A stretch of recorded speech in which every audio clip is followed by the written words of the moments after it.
கர்த்தராகிய இயேசு கிறிஸ்துவின் பரிசுத்த நாமம் மகிமைப்படுவதாக. இன்றைக்கான வேத பகுதி அப்போஸ்தலர் 28ஆம் அதிகாரம் வாசிக்க கேட்போம். நாங்கள் தப்பி கரை சேர்ந்த பின்பு அந்த தீவின் பேர் மெலித்தா என்று அறிந்தோம். அந்நியராகிய அந்த தீவார் எங்களுக்கு பாராட்டின அன்பு கொஞ்சமல்ல. அந்த வேளையில் பிடித்திருந்த மழைக்காகவும் குளிருக்காகவும் அவர்கள் நெருப்பை மூட்டி எங்கள் அனைவரையும் சேர்த்து கொண்டார்கள். பவுல் சில விறகுகளை வாரி அந்த நெருப்பின் மேல் போடுகையில் ஒரு விரியன் பாம்பு அனல் உரைத்து புறப்பட்டு அவனுடைய கையை கவ்விக்கொண்டது. விஷப்பூச்சி அவன் கையிலே தொங்குகிறதை அந்நியராகி அந்த தீவார் கண்டபோது, இந்த மனுஷன் கொலைபாதகன், இதற்கு சந்தேகமில்லை, இவன் சமுத்திரத்துக்கு தப்பி வந்தும் பழியானது இவனை பிழைக்க விட்டவில்லை என்று தங்களுக்குள்ளே சொல்லி கொண்டார்கள். அவன் அந்த பூச்சியை தீயிலே உதறி போட்டு ஒரு தீங்கும் அடையாதிருந்தான். அவனுக்கு வீக்கம் கண்டு அல்லது அவன் சடுதியாய் விழுந்து சாவான் என்று அவர்கள் பார்த்து கொண்டிருந்தார்கள். நெடுநேரமாய் பார்த்து கொண்டிருந்ததும் ஒரு சேதமும் அவனுக்கு வராததை கண்டபோது வேறு சிந்தையாகி இவன் தேவன் என்று சொல்லி கொண்டார்கள். தீவுக்கு முதலாளியாகிய புபிலியு என்னும் பெயர் கொண்டவனுடைய நிலங்கள் அந்த இடத்திற்கு சமீபமாயிருந்தது. அவன் எங்களை ஏற்றுக்கொண்டு 3 நாள் பட்சமாய் விசாரித்தான். புபிலியுனுடைய தகப்பன் ஜுரத்தினாலும் இரத்தப்பேதியினாலும் வருத்தப்பட்டு கிடந்தான். பவுல் அவனிடத்திற்கு போய் ஜெபம் பண்ணி அவன் மேல் கைகளை வைத்து அவனை குணமாக்கினான். இது நடந்த பின்பு தீவில் இருந்த மற்ற வியாதிக்காரரும் வந்து குணமாக்கப்பட்டார்கள். அவர்கள் எங்களுக்கு அநேக மரியாதை செய்து நாங்கள் கப்பல் ஏறி போகிற போது எங்களுக்கு தேவையானவைகளை ஏற்றினார்கள்.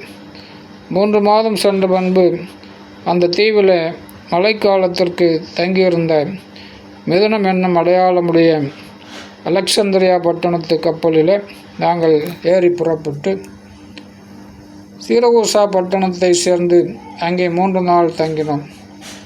அவ்விடம் விட்டு சுற்றியோடி ரேகியு துறைமுகத்துக்கு வந்து சேர்ந்தோம்.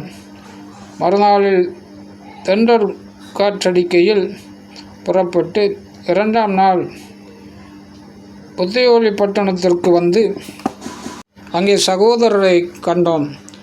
அவர்கள் எங்களை 7 நாள் தங்களிடத்தில் இருக்கும்படி வேண்டிக் கொண்டார்கள்.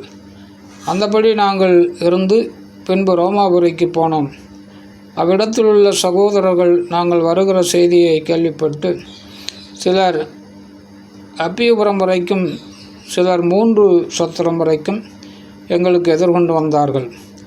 அவர்களை பவுல் கண்டு தேவனை ஸ்தோத்தரித்து தைரியமடைந்தான்.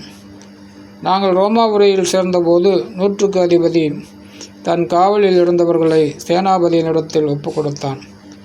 அப்பொழுது பவுல் தன்னை காத்திருக்கிற சேவகனுடனே தனித்து குடியிருக்கும்படி உத்தரவு பெற்று கொண்டான். 3 நாளைக்கு பின்பு பவுல் யூதரில் பிரதானமானவர்களை வரவழைத்தான்.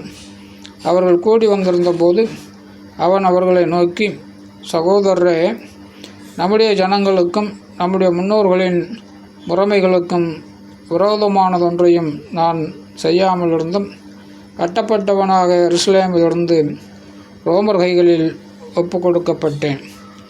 அவர்கள் என்னை நியாயம் விசாரித்த போது மரணத்துக்கு ஏதுவான குற்றம் ஒன்றும் என்னிடத்தில் காணாதபடியினால் என்னை விடுதலையாக்க மனதாயிருந்தார்கள். யூதர்கள் அதற்கு எதிர்பேசின போது நான் ராயனுக்கு அபயமிட வேண்டியதாயிருந்தது. ஆயினும் என் ஜனத்தார் மேல் யாதொரு குற்றம் சாட்ட வேண்டுமென்று நான் அப்படி செய்யவில்லை. இந்த காரியத்தின் நிமித்தமே உங்களை காணவும் உங்களுடனே பேசவும் உங்களை அழைப்பித்தேன். இஸ்ரவேலுடைய நம்பிக்கைக்காகவே இந்த சங்கிலியால் கட்டப்பட்டிருக்கிறேன் என்றான். அதற்கு அவர்கள், உன்னை குறித்து யூதேயாவிலிருந்து எங்களுக்கு காகிதம் வரவும் இல்லை, வந்த சகோதரரில் ஒருவனும் உன் பேரில் ஒரு பொல்லாங்கை அறிவித்ததும் இல்லை. அதை பற்றி பேசினதுமில்லை. எங்கும் இந்த மதவேதத்துக்கு விரோதமாய் பேசுகிறதாக நாங்கள் அறிந்திருந்தபடியால் இதை குறித்து உன்னுடைய அபிப்பிராயம் என்னவென்று கேட்டறிய விரும்புகிறோம் என்றார்கள். அதற்கு அவர்கள் ஒரு நாளை குறித்து அநேகம் பேர் அவன் தங்கியிருந்த வீட்டிற்கு அவனிடத்தில் வந்தார்கள். அவன் காலமே தொடங்கி சாயங்காலம் மட்டும் மோசையின் நியாயப்பிரமாணத்திலும் தீர்க்கதரிசிகளின் ஆகமங்களிலுமிருந்து இயேசுவுக்கு அடுத்த விசேஷங்களை அவர்களுக்கு போதித்து தேவனுடைய ராஜ்யத்தை குறித்து சாட்சி கொடுத்து விஸ்தரித்து பேசினான். அவன் சொன்னவைகளை சிலர் விசுவாசித்தார்கள், சிலர் விசுவாசியாதிருந்தார்கள். இப்படி அவர்கள் ஒருவரோடொருவர் ஒவ்வாமலிருந்து புறப்பட்டு போகையில் பவுல் அவர்களுக்கு சொன்ன வாக்கியமாவது: நீங்கள் காதார கேட்டும் உணராதிருப்பீர்கள், கண்ணார கண்டும் பாராதிருப்பீர்கள். இவர்கள் கண்களினால் காணாமலும் காதுகளினால் கேளாமலும் இருதயத்தினால் உணர்ந்து குணப்படாமலும் நான் இவர்களை ஆரோக்கியமாக்காமலும் இருக்கும்படிக்கு இந்த ஜனத்தின் இருதயம் கொழுத்திருக்கிறது. காதுகளினால் மந்தமாய் கேட்டு தங்கள் கண்களை மூடிக்கொண்டார்கள் என்று இந்த ஜனத்தினிடத்தில் போய் சொல்லு என்பதை பரிசுத்த ஆவி ஏசாயா தீர்க்கதரிசியை கொண்டு நம்முடைய பிதாக்களுடனே நன்றாய் சொல்லியிருக்கிறார். ஆதலால் தேவனுடைய இரட்சிப்பு புறஜாதியாருக்கு அனுப்பப்பட்டிருக்கிறது என்றும் அவர்கள் அதற்கு செவி கொடுப்பார்கள் என்றும் உங்களுக்கு தெரிந்திருக்க கடவுது. இப்படி அவன் சொன்ன பின்பு யூதர்கள் தங்களுக்குள்ளே மிகவும் தர்க்கம் பண்ணி கொண்டு போய்விட்டார்கள். பின்பு பவுல் தனக்காக வாடகைக்கு வாங்கியிருந்த வீட்டில் 2 வருஷம் முழுவதும் தங்கி தன்னிடத்தில் வந்த யாவரையும் ஏற்றுக்கொண்டு மிகுந்த தைரியத்துடனே தடையில்லாமல் தேவனுடைய ராஜ்யத்தை குறித்து பிரசங்கித்து கர்த்தருடைய இயேசு கிறிஸ்துவை பற்றிய விசேஷங்களை உபதேசித்து கொண்டிருந்தான். ஆமேன்.